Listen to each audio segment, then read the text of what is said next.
101 Ways to Hypnotize Anyone by Steve G. Jones. Module 1. Hi, I'm Steve G. Jones, clinical hypnotherapist, and I want to tell you a little bit about myself before we get started. I have a bachelor's degree in psychology from the University of Florida, a master's degree in education from Armstrong Atlantic State University, and a doctorate in education from Georgia Southern University. I'm a certified clinical hypnotherapist, a member of both the American Board of Hypnotherapy and the National Guild of Hypnotists, and I'm president of the American Alliance of Hypnotists. I'm the director of the Steve G. Jones School of Clinical Hypnotherapy. I also serve on the board of directors of the American Lung Association in Los Angeles. I have over 2 decades of experience in hypnotherapy, and I still maintain a busy practice and teaching schedule because I see clients and teach classes worldwide. My client base consists mainly of people who want to lose weight, stop smoking, or gain confidence. Other clients include sales teams interested in boosting motivation and increasing income, also singles looking for love, insomniacs desiring proper sleep, and actors desiring more confidence for their next audition. When I travel to see clients and teach hypnotherapy certification classes around the world, I visit such places as Tokyo, Japan, Barcelona, Spain, Paris, France, London, England, Montreal, Canada, Los Angeles, California, and New York, just to name a few. By the way, since you have an interest in hypnosis, perhaps you would be interested in becoming a certified clinical hypnotherapist. It's very easy to do. All you have to do is go to my website, betterlivingwithhypnosis.com, and click on Hypnosis Classes at the top. You can either train in person or online. After your training, you'll be added to our worldwide directory of certified clinical hypnotherapists, and you'll receive a certificate. I was fortunate for many years to have my office in Beverly Hills, California, where I worked with such wonderful people as Tom Mankiewicz, the writer of Superman, Geraldine Saunders, the writer of The Love Boat, and many other celebrities. I have been interviewed on CNN, Fox News, and appeared on True TV, in addition to having my own hypnosis TV show. With my over 20 years of experience, I'm happy to share with you techniques that I've both developed and learned, which can help you improve your life. I encourage you to visit my website, betterlivingwithhypnosis.com. There you will find my life's work, 22 books on hypnotherapy, over 3,000 hypnosis recordings available as downloadable MP3s or CDs, and these recordings will program your mind to achieve goals in such areas as weight loss, motivation, and stopping smoking. I also have audiobooks, such as this one, where I'm talking with you and sharing with you in a very dynamic way techniques that you can use to improve your life and the way you do things.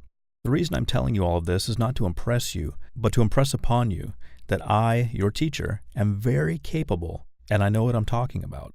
I'm also very happy for the opportunity to share this information with you, so rest assured that you're in good hands, and let's have some fun as we now expand your knowledge. I wish you well in all of your endeavors, and please be sure to visit my website, betterlivingwithhypnosis.com.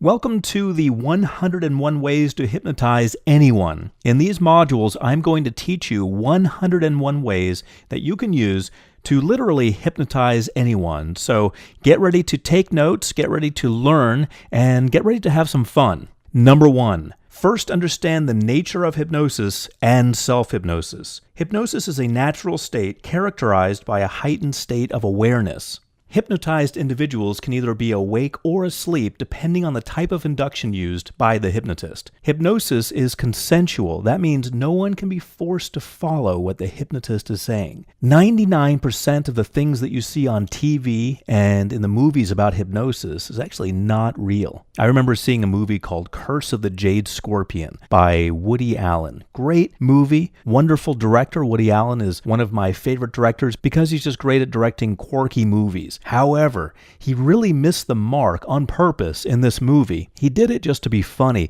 but unfortunately, sometimes what's funny on TV and in the movies gets translated into what people believe about something when they don't know any better. In the movie, Woody Allen plays a character who is manipulated by hypnosis. Every time he hears the word Madagascar on the phone, he instantly has to either rob his neighbor or rob a bank. He's been programmed ahead of time to do this. Now, this isn't actually real. This isn't what happens. People are not that programmable. They're not going to just drop everything that they do and violate their morals and carry out a complex series of commands without knowing what's going on. And I really don't think that Woody Allen expected most of the viewers to think that. However, when there's a lack of information about a topic, as is the case with hypnosis, unfortunately, sometimes people believe any information that's given, even something that's ridiculous. So realize that usually when you see hypnosis on TV or in movies, unless it's done by a professional, it's usually not real. It's usually just sensationalized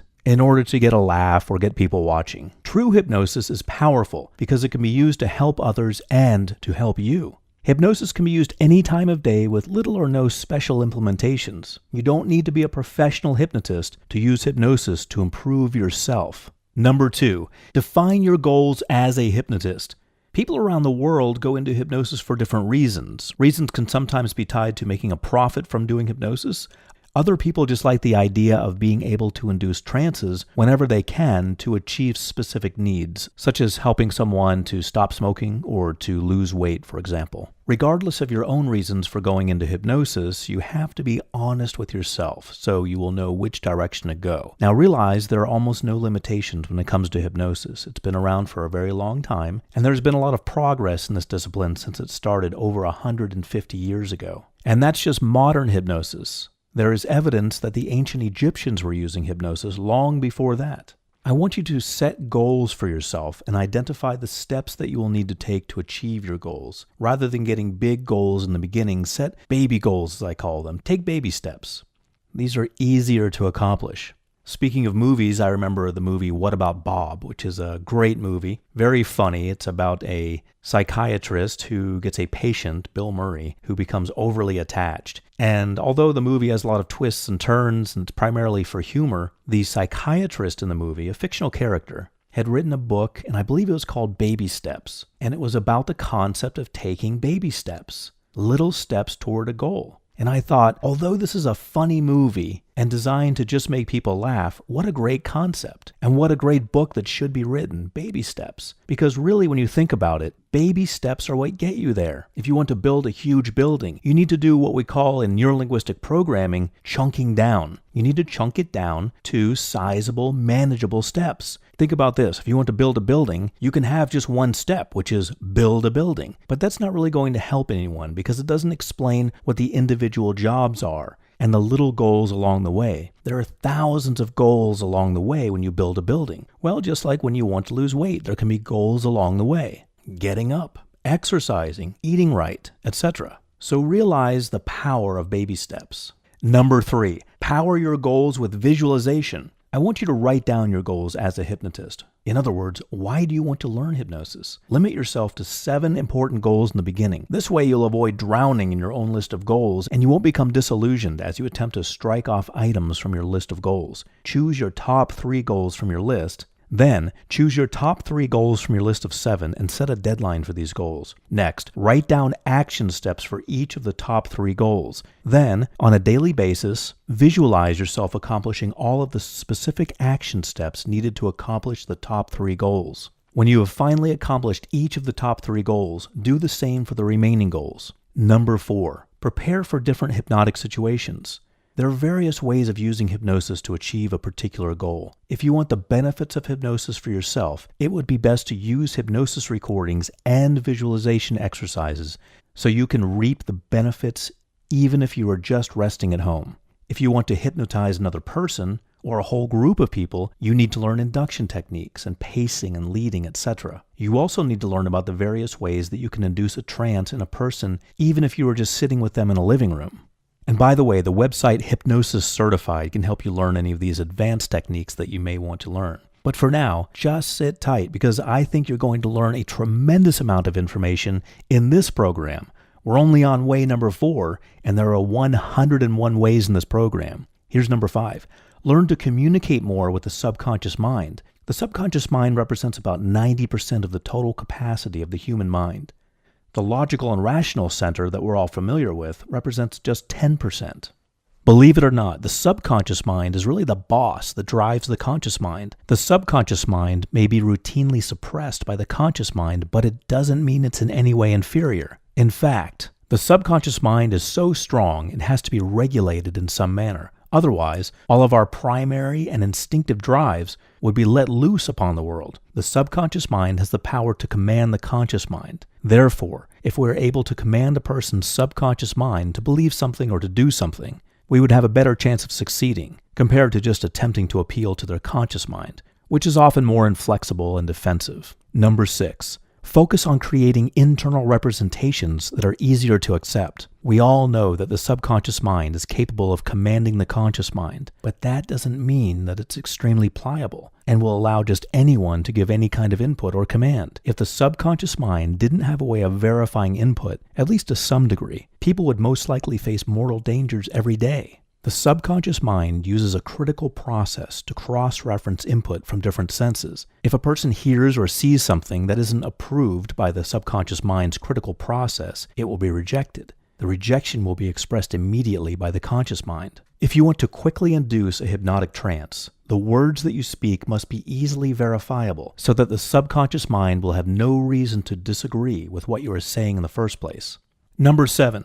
Everything you say must be expressed as fact or irrevocable truth. In a clinical setting, people are willing to give their trust to the hypnotherapist because they want to benefit from the therapy. However, the same cannot really be said when you're talking to different people in day-to-day situations. When a person feels that another person is trying to influence them into doing something, well, mental defenses go up immediately.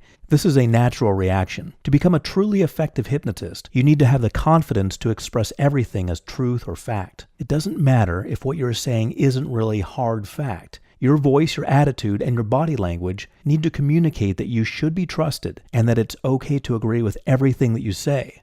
And you may wonder, well, why would I say anything unless it's fact? Well, think about it. If you are programming someone to believe that they have lost the amount of weight that they no longer want or need, and you're doing that for their own good because the subconscious mind hears that and then turns it into fact, but you're looking at them and you realize that they haven't lost any weight yet, then you realize that you must state something confidently as factual in order for it to work. Many times in hypnosis, it's more beneficial to state something as if it's already happened. You're already wealthy, you're already thin, you're already confident, you're already motivated, even when they're not. This is for their own benefit. And when you do self-hypnosis, you want to state it positively as well, even if it's not factual yet. But you need to become confident with stating things as fact, even if they're not fact yet. So your public projection must be one of pure confidence and credibility. People must trust you even before you have spoken. This is part of the whole process of exerting influence over another person, and this helps speed up the process when inducing a hypnotic trance with someone.